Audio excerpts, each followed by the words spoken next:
নমস্কার, আমার বাংলা নিয়ে আমি অয়ন। সন্ধ্যে 7টায় আপনাদেরকে স্বাগত। রাজগঞ্জের বিডিও প্রশান্ত বর্মনের বিরুদ্ধে ভয়ঙ্কর অভিযোগ, স্বর্ণ ব্যবসায়ীকে খুনের অভিযোগ। আর সেই অভিযোগে নিউ টাউনের যে বাড়ি, সেই বাড়ির সিসি ক্যামেরা 7 ঘন্টা 52 মিনিটের ফুটেজ এবং দত্তাবাদের সিসি ক্যামেরা নজরদারিতে পুলিশের।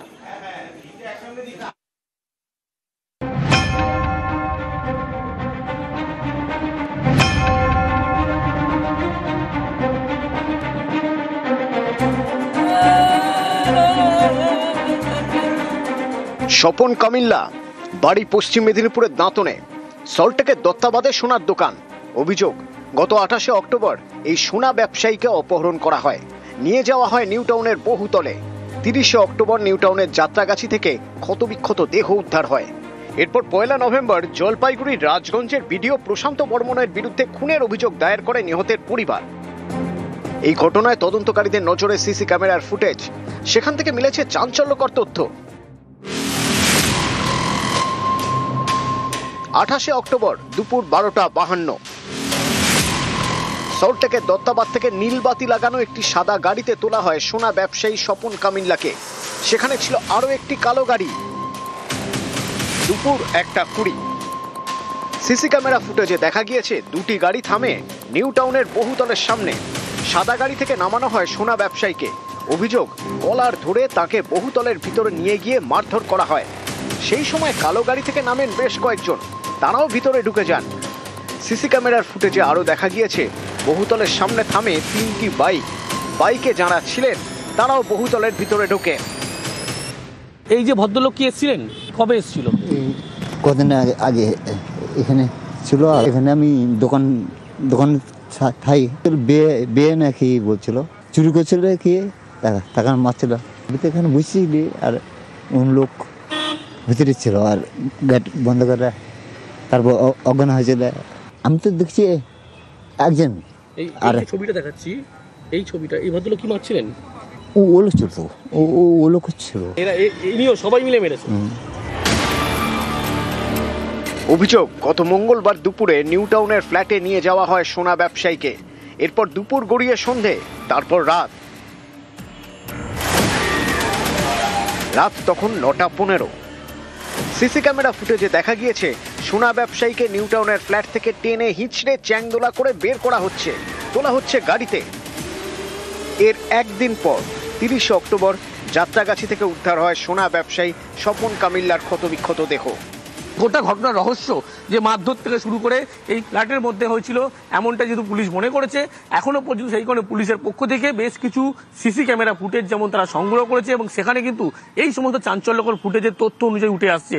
এবং পুলিশের পক্ষ থেকে ইতিমধ্যেই যাত্রাগাছির দিকে যখন দেহ ফেলা হয়েছিল সেই জায়গা মূলত ফুটেজ সংগ্রহ করার চেষ্টা করছে। ক্যামেরা সমন্বয়ের সঙ্গে অনুপ চক্রবর্তী, নিউজ 18 বাংলা, কলকাতা।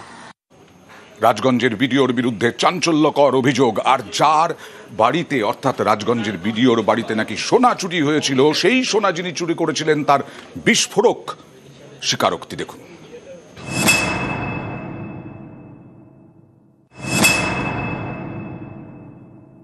এখানে সারও মেরেছিল, সারের চামচারাও মেরেছিল আমাকে 2 চাপড় চোট। তারপরে বাড়ি থেকে যে যেমন পেরেছে, কেউ বেল্ট দিয়ে মেরেছে, কেউ লাঠি মেরেছে, কেউ আমাকে যেমন মেরেছে ওকে তেমনই মেরেছে, ওই বেল্ট লাঠি।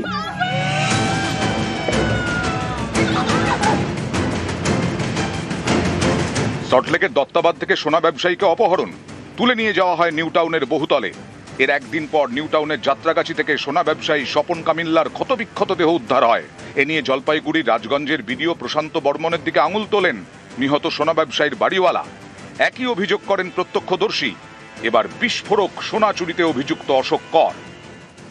চুরি করেছিল, চুরি করার পরে স্যার প্রথম আমাকে মারধর করলো, নিয়ে যাওয়ার পরে গণেশ পূজার 2 দিন পরে আবার ছেড়ে দিলাম, স্বীকার করতে ছেড়ে দিল। আমি কাকে দিয়েছি বললো, আমি বললাম স্বপন কামিল্লাকে দিয়েছি, বলতে আমাকে ছেড়ে দিল। তারপরে 28 তারিখে আবার আমাকে ডাক করলো, উনি স্বর্ণবালা এলো, আসতে 2জনকে মারধর করলো, করতে আমি স্বীকার করে গেলাম যে ওনাকে দিয়েছি। উনিও বললো আমাকে দিয়েছে, আমি কালকে মাল দিয়ে দেবো, সোনাবালা বললো। ও থাকলো, আমি চলে এলাম। গয়না ছিল মোটামুটি এটিমে একটা, ওই চুরি ফুড়ি। কতটা? ওই 500-600 ওয়েট হবে। 500 গ্রাম? গ্রাম, 500 গ্রাম। আমি কুকুরি দেখাশোনা করে, এই বলছি না, নেশার ঘরে লোভে করে ফেলেছি। অশোক কর নিউ টাউনের বাসিন্দা। তাঁর দাবি, রাজগঞ্জের বিডিও প্রশান্ত বর্মনের নিউ টাউনের এই বহুতলে তিনি কাজ করতেন, কুকুর দেখাশোনার কাজ। এই বাড়ি থেকেই তিনি সোনার গয়না চুরি করেন বলে অভিযোগ। সেই গয়না দেন দত্তাবাদের সোনা ব্যবসায়ী স্বপন কামিল্লাকে। অভিযোগ, সোনা চোর সন্দেহে অশোককে বেধড়ক মারধর করেন বিডিও প্রশান্ত বর্মন। তার দাবি, সোনার ব্যবসায়ীকেও তুলে এনে মারধর করা হয়। এখানে সারও মেরেছিল, সারের চামচারও মেরেছিল আমাকে 2 চর। তারপরে বাড়ি থেকে মেরে যে যেমন পেরেছে, কেউ বেল্ট দিয়ে মেরেছে, কেউ লাঠি মেরেছে, কেউ আমাকে যেমন মেরেছে ওকে তেমনই মেরেছে, ওই বেল্ট লাঠি। অভিযোগ, বিডিওর মারধরের হাত থেকে রেহাই পাননি অশোক করের স্ত্রী এবং মেয়েও। আমাদেরকে মারধর করে গেছে ওরা, আমাকেও মেরেছিল, আমার মেয়েকেও মেরেছিল, আমাকে ওই সাহেবই মেরেছিল 2 ঘা, আমাকেও চর মেরেছে, আমার মেয়েকেও চর মেরেছে। ওরা 2-3 জন ছিল গাড়ির মধ্যে, মানে আমার স্বামীকে নিয়ে গেল। চিনতেন ভিডিওকে? হ্যাঁ, ভিডিওকে তো চিনতাম। সোনা চুরির অভিযোগে অশোককে মারধর। তার দাবি, চুরির কথা তিনি স্বীকার করে নেন। স্বপন কামিল্লার হাতে সেই গয়না দেন বলে বিডিওকে জানান। এরপর 28 অক্টোবর সোনা ব্যবসায়ী স্বপন কামিল্লাকে দত্তাবাদ থেকে অপহরণ করা হয় বলে অভিযোগ। নিয়ে যাওয়া হয় নিউ টাউনের বহুতলে। সেখানে টাকা হয় অশোক করকেও। অশোকের দাবি, তাকে ছেড়ে দেওয়া হয়, কিন্তু সোনা ব্যবসায়ী স্বপন ছাড়া পাননি। চুরি করেছিলাম, চুরি করার পরে স্যার প্রথম আমাকে মারধর করলো, নিয়ে যাওয়ার পরে গণেশ পূজার 2 দিন পরে সবার ছেড়ে দিলাম, স্বীকার করতে ছেড়ে দিল। আমি কাকে দিয়েছে বললো, আমি বললাম বসন্তকে স্বপন কামলিয়াকে দিয়েছি, বলতে আমাকে ছেড়ে দিল। তারপরে 28 তারিখে আবার আমাকে ডাক করলো, উনি স্বর্ণবালা এলো, আসতে 2 জনকে মারধর করলো, করতে আমি স্বীকার করে গেলাম যে ওনাকে দিয়েছি। উনিও বললো আমাকে দিয়েছে, আমি কালকে মাল দিয়ে দেবো, সোনাবালা বললো। ও থাকলো, আমি চলে এলাম। গয়না ছিল মোটামুটি এই টাইমে একটা ওই চুরি ফুরি। কতটা? ওই 500-600 ওয়েট হবে। 500 গ্রাম? গ্রাম, 500 গ্রাম। আমি কুকুরি দেখাশোনা করে, এই বলছি না, নেশার ঘরে লোভে করে ফেলেছি।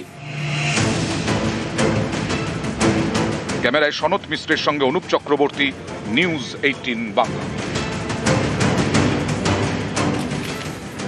সোনা চুরির অভিযোগ এই ব্যক্তির বিরুদ্ধে, এই অশোক করের বিরুদ্ধে। তিনি যখন বিস্ফোরক স্বীকারোক্তি তাঁর মুখে, তখন অনেকটাই জোরালো হলো রাজগঞ্জের বিডিওর বিরুদ্ধে অভিযোগ, এমনটাই মনে করা হচ্ছে।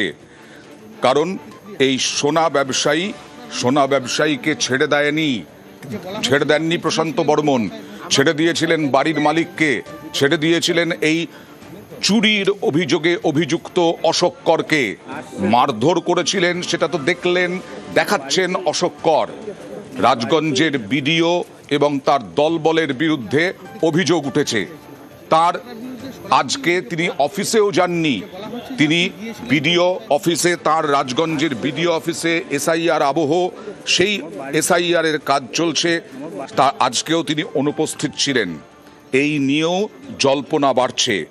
ব্যবসায়ী খুনে অভিযুক্ত জলপাইগুড়ির রাজগঞ্জের বিডিও, সেই বিডিও কোথায়? রাজ্য জুড়ে এসআইআর চলছে, কিন্তু বিডিও তো অফিসে নেই। খুনে অভিযুক্ত বিডিওর বিরুদ্ধে কেন পদক্ষেপ করছে না পুলিশ? প্রশ্ন উঠছে, তারা কি বিডিওকে বাঁচাতেই সক্রিয়?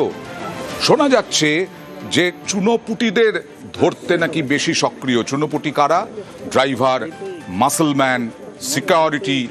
রাজগঞ্জের বিডিও প্রশান্ত বর্মন। প্রশান্তবাবু, নিউজ 18 বাংলা থেকে বলছি। আপনি যে সময় দিচ্ছেন তার জন্য অনেক ধন্যবাদ। আপনি শুনতে পাচ্ছেন তো আমার কথা? আমি শুনতে পাচ্ছি। আচ্ছা প্রশান্তবাবু, আপনার আত্মীয়র বাড়িতে চুরি হয়েছিল? দেখুন, আমার ওখানে আপনারা নিউজ 18 দেখাচ্ছেন আমার ফ্ল্যাট, আমার কোনো ফ্ল্যাট নেই, 1 নম্বর কথা। 2 নম্বর কথা, পুরোপুরি অভিযোগটাই মিথ্যা এবং চক্রান্তের শিকার। এবং আপনার আত্মীয়র বাড়িতে চুরি হয়েছিল কি, সেইটা জানতে চাই। আমার কোনো ওখানে আত্মীয় নেই, আমি ওখানে যাইও না, ঠিক আছে? আপনার বাড়িতে চুরি হয়নি তো? না, আমার তো বাড়ি, আমার ফ্ল্যাট নয়। আমি নিউজ 18 বলছি, আপনারা একটু এনসিডিএ থেকে কাগজটা বের করে চ্যানেলে দেখিয়ে দিন। আপনার আত্মীয়র বাড়িতে চুরি হয়েছিল কি, সেটাই জানতে চাইছি। আমার আত্মীয় কারো বাড়িতেই চুরি হয়নি। আপনি কলকাতায় এসেছিলেন কবে? আমি কলকাতা গিয়েছিলাম অনেকদিন আগে, মানে 27-28 অক্টোবর। আপনি কোথায় ছিলেন? কলকাতায় এসেছিলেন কিনা? আমি কলকাতায় যাইনি, 27-28 কলকাতায় যাই। আপনি দাঁতনে গেছিলেন? আমি কেন দাঁতনে যাব? আচ্ছা সবই তো এখন আচ্ছা কিসের যুগ? আচ্ছা আমরা কেন? নিউজ 18 বাংলায় একটা ভিডিও দেখুন, পরিবারের দেওয়া স্বপন কামিল্লার বাড়ি হচ্ছে দাঁতনে, ওখানে কিন্তু আপনাকে হ্যাঁ। দেখা যাচ্ছে, কি বলবেন বলুন তো? দেখুন এখন কিসের যুগ চলছে আপনারা সংবাদ মাধ্যম তো ভালো করে জানেন, কার ছবি কিভাবে বিকৃত করে কি করা হয়। এটা আমি পরিষ্কার আপনাদেরকে বলছি, এটা একটা চক্রান্ত চলছে, চক্রান্তকারীরা চক্রান্ত করে যাচ্ছেন। মানে এই দাঁতনের এই ছবিটা বিকৃত ছবি আপনি বলছেন, আপনার মুখ বসিয়ে দেওয়া হয়েছে, আপনার গোটা আমি ছবি। পরিষ্কার আপনাদেরকে বলছি, আমি পরিষ্কার, আমার শরীর অসুস্থ ছিল, আমি দেখছি আপনাদের ফোন আসছে হ্যাঁ। এবং আপনারা খবর ছাড়াচ্ছেন, সেটাও দেখছি। দেখুন সংবাদ মাধ্যমের প্রতি সবাই আস্থা থাকা দরকার, এবং সংবাদ মাধ্যম যেভাবে আপনি একটু আগে বলেছিলেন একপেশে বক্তব্যগুলো হচ্ছে, আমি পরিষ্কার আপনাদেরকে একটা কথা বলছি, এটা একদম চক্রান্তের শিকার। আচ্ছা যেরকম শিকারীরা হরিণকে শিকার করবার চেষ্টা করে, সেরকম আমার পিছনেও চক্রান্তকারীরা চক্রান্ত করে। দত্তাবাদের বাড়ির মালিক বলছেন, দত্তাবাদে ওই যে স্বপন কামিল্লার যে সোনার দোকান, এবং এই সোনার দোকানের যিনি মালিক, স্বপন কামিল্লার বাড়ির মালিক, তিনিও বলছেন তাকে নাকি তুলে নিয়ে গিয়ে মারধর করেছে। আমি আপনাকে বলছি শুনুন, আমি একটা জায়গায় কাজ করছি, আমি তো এত বোকা আমি তো এত বোকা নই, আইন তো জানি, আইনকে এখনো আমি হাতে নিতে পারবো না। আর আপনারা খবর নিয়ে দেখুন আমি গ্রামগঞ্জে কিভাবে কাজ করেছি, এবং কিছু অসাধু লোকের আমাকে নিয়ে এদের মাথা ব্যথার কারণ হয় এই চক্রান্ত গুলো করছে, এবং আমার কাছেও ফোন আসছিল। আপনি স্বপন কামিল্লাকে চেনেন? আমি কিভাবে চিনব স্বপন কামিল্লাকে বলুন? আর আমার চেনার কি দরকারই আছে? আপনি অশোক করকে চেনেন? অশোক করকে আমার কি দরকার আছে চেনার? আপনাদের কাছে নামগুলো শুনছি আর আপনারাই দেখাচ্ছেন। এবং অশোক কর বলছেন যে আপনার বাড়িতে উনি কাজ করেন, কুকুর দেখাশোনার কাজ করেন। বলছি আপনাদের নিউজ 18-এ আমি অনেকগুলো বাড়ির ছবি দেখাইয়েছেন, আমি দেখেছি, আপনাদেরকে ধন্যবাদ জানাচ্ছি। আপনারা এগুলো একটু এভিডেন্স করে দিন না, এই বাড়িটা ওনার, কাগজ এটা, এই বাড়িটা ওনার, এই কাগজ এটা। দেখুন এইটা বিতর্কিত জায়গায় একটা মিডিয়া ট্রায়াল হচ্ছে, এবং ষড়যন্ত্রকারীরা ষড়যন্ত্র করে যাচ্ছে। আপনার যে বাড়িগুলো দেখিয়েছি, আপনি বলছেন এগুলো একেবারে ভুয়ো, মানে কোনো বাড়ি ওইগুলো নয় আপনার। মাটিগাড়া, বীরপাড়া, আমি আপনাকে নিউ টাউন, যাত্রাগাছি, হ্যাঁ, মাটিগাড়া, বীরপাড়া, নিউ টাউনের যাত্রাগাছি, এই সমস্ত বাড়িগুলো নয় আপনার। আপনি দেখিয়ে দিন না, কার নামে আছে দেখুন, কাগজ বের করুন।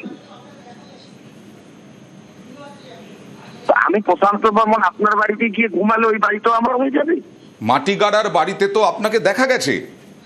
আমি এখানে তো ভাড়া নিয়েছি। আপনার আওয়াজ শোনা গেছে বাইরে, আপনি সাংবাদিকের সঙ্গে কথা বলছেন, এখানে তো ভাড়া নিয়েছি, ভাড়া নিয়ে থাকি এখানে। ও, আসল বাড়িটা কোথায়? আমার আসল বাড়ি গ্রামে, বোকালির মঠে। কোথায়? খড়িমাটি, বোকালির মঠ। আচ্ছা, আপনি গ্রামে গিয়ে খবর নিন না, আমি কি ধরনের ছেলে আছি খবর নিন, এবং আমি কিভাবে একটা পিছিয়ে পড়া সমাজ থেকে উঠে আসছি সেটা খবর নিন। তাহলে স্বপন কামিল্লাকেও চেনেন না, অশোক করকেও চেনেন না, এদিকে অশোক কর বলছেন আপনার বাড়িতে কুকুর দেখাশোনার কাজ করেন। আমার নামে কে কি বললো না বললো আমি পরিষ্কার কথা আপনাদের। এরা কেন বলতে যাবেন বলুন তো যে আপনি মারধর করেছেন, আপনি প্রশান্ত বর্মন, আপনি ভিডিও, তারা সাহস পাবেন কি করে? দেখুন মানুষ যখন বিপদে পড়ে তারা কারণ বলে, এটা প্রমাণ হবে, তদন্ত হবে। 600 কিলোমিটার দূরে আপনি ভিডিও, কলকাতা ধরি বা দাঁতন ধরি, তাহলে 800 কিলোমিটার দূরের একজন ভিডিওকে ওরা কি এমন বিপদে পড়বেন যে আপনার নাম করতে হবে? প্রশান্ত বর্মনকে চিনবেন কি করে? প্রশান্ত বর্মনের নাম আসবে কি করে? আমি অলরেডি যেভাবে জনগণের জন্য কাজ করেছি, যেভাবে জনগণকে সার্ভিস দিয়েছি, আর এখানে বিভিন্ন চ্যানেল বিভিন্ন ভাবে খবর দেখার পর আমি যখন কোথাও যাই মানুষ সেলফি নেওয়ার জন্য আছে। আচ্ছা, আপনাকে এই কথাটা বলছি, মানুষ সেলফি নেওয়ার জন্য আছে। এবং এটা দেখুন, এটা একদম একটা আপনাদের এক পেশে কারা চক্রান্ত চালিয়ে। এই যে এইখানে আমি বলবো, আপনার সত্যি সেলফি তোলে, আপনি নিশ্চয়ই ভালো কাজ করেন, সেই জন্য তো আপনার সেলফি তোলে, এটা আপনার গর্বের বিষয়। কিন্তু চক্রান্তটা কে করবেন বলুন তো? দেখুন, একটা জিনিস মনে রাখবেন, আমি যে পরিবার থেকে উঠে আসছি, হ্যাঁ। আমার বাবা একজন গরিব মানুষ ছিলেন। সেই আমি একটা রাজবংশী সম্প্রদায়ের ছেলে, বা আমি যেখানে যে সার্ভিসে আছি এখানে রাজবংশী সার্ভিসের ক্যাডার খুব কম আছে। এখানে আপনি একদম মাটির মানুষ, আমি মানলাম আপনি একদম মাটির মানুষ একেবারে, সেইখানে চক্রান্তটা কে করবে এইটা জানতে চাইছি আর কি। কোন ব্যক্তি, এটা কোন আমি দল, দেখুন, কোনো এটা কিছু? আপনি তো ভিডিও, আপনি তো পার্টিও করেন না। দেখুন, চক্রান্তকারী তো চক্রান্ত করার লোকের অভাব আছে বলুন। আপনাকেই তারা কেন তো করবে, ষড়যন্ত্র- আপনার বিরুদ্ধেই কেন করবে? আজকে আপনি দেখুন, আপনার যে সাংবাদিক আছে উনি দৌড়ে ঘুরে বেড়াচ্ছেন, জলপাইগুড়ি জেলায় দৌড়ে ঘুরে বেড়াচ্ছেন। ওনার কথা হচ্ছে সবসময় নেগেটিভ ইস্যুটা হচ্ছে। আমি আজকে সিরিয়ালে আছি, ছুটি নিয়েছি, শরীর অসুস্থ, ছুটি নিয়েছি। ভিডিও আসেননি, এসআইআর চলছে, আপনারা না দেখাচ্ছেন। না, সে তো বটে। এতে দেখুন, আপনি ঠিক, ভিডিও, না, না, আপনি দেখুন, ভিডিও, আমি- আপনি এসআইআর এর সময় আপনি থাকছেন না, এটা তো একটা সমস্যা হতে পারে না দেখুন, ওখানে। সেই জন্য ভিডিও দেখুন, আমাদের আমি সাংবাদিক আপনার না দেখুন, দৌড়ে বেড়াচ্ছেন নেগেটিভিটির জন্য না, ওখানে ঠিকাদাররাও আজকে বিক্ষোভ দেখিয়েছেন, আজকে ঠিকাদাররাও দুর্নীতির অভিযোগ করেছেন আপনার বিরুদ্ধে। শোনেন, এই ঠিকাদারদের একটু আপনারা মুখ দেখতে বলুন, এবং সংবাদ মাধ্যমের প্রতি আমারও আস্থা আছে। এই ঠিকাদাররা ওখানে ইউনিয়ন বাজি চালাতো, এই ঠিকাদাররা ওখানে কাটমানি তুলতো, সেটা আমি বন্ধ করে দিয়েছি ভিডিও হয়ে আসার পর। এটা আমি বন্ধ করে দিয়েছি যে সমস্ত কিছু অনলাইন হবে, 80 এখানে লক্ষ, কোনো 70 লক্ষ টাকা এক একজন ঠিকাদারের বাকি আছে, আপনি নাকি আত্মসাৎ করেছেন, এরকমটাই তো অভিযোগ করছেন। শুনুন অডিটর সাহেব, আপনাকে বলছি, আপনারা তো জানেন গভর্নমেন্টের ফান্ড কিভাবে আসছে, আর সমস্তটা এখন ফান্ডিং হচ্ছে ট্রেজারিতে আছে, বিডিও অফিসে কোনো ফান্ড আছে না। আর এখানে আত্মসাৎ করার এইসব মিথ্যা অভিযোগ, যেভাবে চক্রান্ত চালাচ্ছে, একটার পর একটা চক্রান্ত, হয়তো দেখবেন আর একটা টিম দিয়ে আর একটা চক্রান্ত চালাবে। আমি পরিষ্কার বলছি, আমি যে সম্প্রদায় থেকে উঠে আসছি, আমি যে ক্যাডারে এখন আছি, আপনি খুঁজে দেখুন এই সম্প্রদায়ের কতজন আছে, এবং আমার এই যে উঠে আসাটাকে ভালো চোখে নিচ্ছে না কিছু ষড়যন্ত্রকারী। আপনি যে চক্রান্তের কথা বলছেন না, মানে দাঁতনের ছবি, সিসি ক্যামেরায় নাকি আপনাকে দেখা যাচ্ছে, সেটা পুলিশের নজরদারিতে আছে এখানে দত্তাবাদ এবং নিউ টাউনে। আপনি পুরোটা বলছেন দাঁতনের ছবি আছে, আমি আপনি আপনাকে পুরোটা বলছেন বলছি, চক্রান্ত, এখন এটা বিরাট না, না, চক্রান্ত। কে করবে আমি তো এটাই বুঝতে পারছি না, সেটাই বলছি। এর আগেও আমাকে চক্রান্তের শিকার হতে হয়েছে, এর আগেও আমাকে চক্রান্তের শিকার হতে হয়েছে, এবং এবার চক্রান্তটা একদম ভেবে চিন্তে করেছে। কিন্তু এবং এটা আমার কাছে একটা ফোনও যে এসেছে, দাঁতনের ছবি, অডিটর একেবারে সাহেব আপনি শুনুন, বলছেন আমার কাছে একটা দাঁতনের ছবিটা এই মুহূর্তে আপনি দেখতে পাচ্ছেন, নিউজ 18 বাংলায় দেখাচ্ছি আপনাকে। আমি সবই দেখেছি, সবই ষড়যন্ত্র, সব ষড়যন্ত্র চলছে, ষড়যন্ত্র চলছে, আমি বলছি তো এত সব বড় ষড়যন্ত্র ষড়যন্ত্র যে দাঁতনে আপনি নন, সেই ছবি দেখানো হলো। ষড়যন্ত্রকারীদের একটাই লক্ষ্য হচ্ছে প্রশান্ত বর্মনকে যেন তেন কেন? প্রকারে হেনস্থ করতে হবে। সেটাই তো বলছি, কেন, মানে শুধুমাত্র মাটিতে এবং আমার কাছে ফোন এসেছে, আপনি ভিডিও হয়েছেন শুধুমাত্র এই কারণে আপনাকে চক্রান্ত করবে আপনার বিরুদ্ধে। আমি এর আপনাকে আগে বলছি, অভিযোগ হয়েছিল যে আপনি Auditor সাহেব, নম্বর শুনুন, পাননি, আপনি নাকি নম্বর না পেয়ে পাস করেছেন এই ভিডিও। শোনো না, এই যে অভিযোগগুলো সবই মিথ্যা, এবং তারা হাইকোর্ট করেও কিছু করতে পারেননি, তারা হাইকোর্টে প্রমাণ করতে পারেনি, এবং এরা সমস্ত মিথ্যা এবং ভুয়ো অভিযোগ। আমরা পাশে থাকবো প্রশান্ত বাবু, আমরা পাশে থাকবো। আপনি আপনার সমস্ত চক্রান্তের অভিযোগ আমাদের কাছে দেবেন, কারা করছে, অশোক কর করছে বা স্বপন কামিল্লা বা কেউ, পুলিশকে দিতে যাবেন। দেখুন, আমি আপনাকে বলছি, আমার মোবাইলে ফোনও এসেছে, আমার মোবাইলে ফোন এসেছিল অডিটর সাহেব, যে আপনাকে এবার দেখে নেওয়া হবে, আপনার নাম ঢুকিয়ে দেওয়া হবে, আমার কাছে ফোনও এসেছে। তার মানে অডিও রেকর্ড করা আছে, আপনি এই তথ্যগুলো দিতে পারবেন, পুলিশ ডাকলে যাবেন আপনি? অবশ্যই যাবো। আপনার বিরুদ্ধে এফআইআর হয়েছে দাঁতনের থেকে, পরিবারের থেকে, স্বপন কামিল্লার পরিবারের আমাকে থেকে। দেখুন, এফআইআর হয়েছে, সেটা আইনত আছে, আইনের দ্বারস্থ হব, অবশ্যই মহামান্য আদালত আছে, আদালত বিচার করবে। বিধাননগরে আপনার নামে এফআইআর হয়েছে। নাম দেখুন, নাম কে বা কারা দিয়েছে তদন্ত হবে। এবং খুনের মামলা দেওয়া হয়েছে, জামিন অযোগ্য খুনের মামলা দেওয়া হয়েছে আপনার বিরুদ্ধে। আমার তার জন্য তো আমি আইনের দ্বারস্থ হব।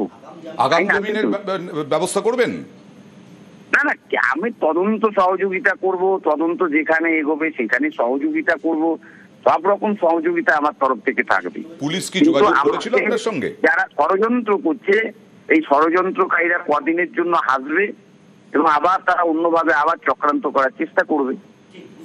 পুলিশ কি যোগাযোগ করেছিল আপনার সঙ্গে? কেন যোগাযোগ করবে না, করেছে। আচ্ছা, আবার বলছি, নিউ টাউনের যাত্রাগাছিতে আপনার কোনোভাবে যাতায়াত নেই? আমার নিউ টাউনে কোনো ফ্ল্যাট নেই, নিউ টাউনের যাত্রাগাছিতে আমার যাওয়ার কোনো প্রস্তুতি নেই। ওকে, থ্যাংক ইউ আমাদের সঙ্গে সহযোগিতা করার জন্য। অনেক অনেক ধন্যবাদ আপনাকে। বিরুদ্ধে দুর্নীতির অভিযোগও, যদিও সমস্ত অভিযোগ অস্বীকার করলেন ঠিকাদাররা। 70 লক্ষ 80 লক্ষ টাকা করে পান, আজকে বিক্ষোভও দেখালেন। দেখুন।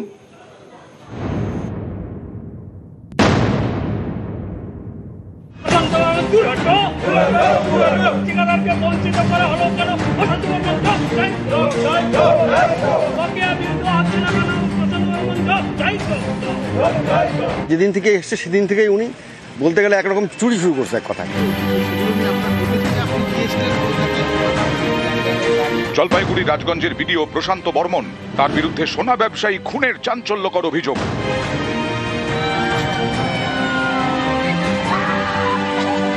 এখানেই শেষ নয়, বিডিও প্রশান্ত বর্মনের বিরুদ্ধে রাজগঞ্জে ভুরি ভুরি অভিযোগ। বৃহস্পতিবার বিডিও অফিসের সামনে বিক্ষোভ দেখান ঠিকাদাররা। বৃহস্পতিবার রাজগঞ্জের বিডিও অফিসে যান বেশ কয়েকজন ঠিকাদার। বিডিওর বিরুদ্ধে ক্ষোভ উগড়ে দেন। তাদের দাবি, সরকারি প্রকল্পের কাজ করলেও প্রায় 2 বছর ধরে টাকা আটকে রেখেছেন বিডিও প্রশান্ত বর্মন। কারো 80 লক্ষ টাকা বাকি, কারো নাকি 70 লক্ষ টাকা, কারো 50 লক্ষ। অভিযোগ, এই সব টাকাই পকেটে পুরেছেন বিডিও। টাকা চাইতে গেলে জুটেছে হুমকি। টাকা দেয় না, সিকিউরিটি দেয় না, আনেট মানি দেয় না, উল্টা আরো ধমকি দেয়, টাকা যখন হবে তখন দিব। মানে ওনার ভয়ে আমরা খুব আছি। আমাকে তো এমন ধমক দিছে, আমার স্ট্রোক হয়ে গেল একবার। আমার বলছে কাজ যদি তাড়াতাড়ি তুলে, নালে না তুলতে পারলে ব্ল্যাক লিস্টেড করবো। আমাদের একটা এখন ত্রাস হয়ে গেছে, একটা বিনা কারণে ব্ল্যাক লিস্টেড। আমরা ভয় পাচ্ছি যে কোনো সময় হয়তো যে ঘটনা শুনছি যে উনি মার্ডার করেছে, হয়তো আমরাই ভয় পাচ্ছি কোনদিন হয়তো আমাদেরকে কোথায় হয়তো মার্ডার করে দিতে পারে। এবং সাথে ওনার বাউন্সার, লোক নয় বাউন্সার থাকে। বিডিওর বিরুদ্ধে খুনের অভিযোগ। বৃহস্পতিবার তাকে অফিসে দেখা যায়নি। অফিসের সামনে দাঁড়িয়ে তার নীলবাতির গাড়ি। আমার স্বামী মারা গেছে, কয়টা টাকা ব্যাংকে ছিল আমি পাই নাই, ওই জন্য আছি বিডিওর কাছে। ভিডিওকে পেলেন না, আমাকে বৃদ্ধ ভাতাও দেয় না। অনেক কয়বার আমি করছি কিন্তু পাই না। জলপাইগুড়ি থেকে শান্তনু কর, নিউজ 18 বাংলা।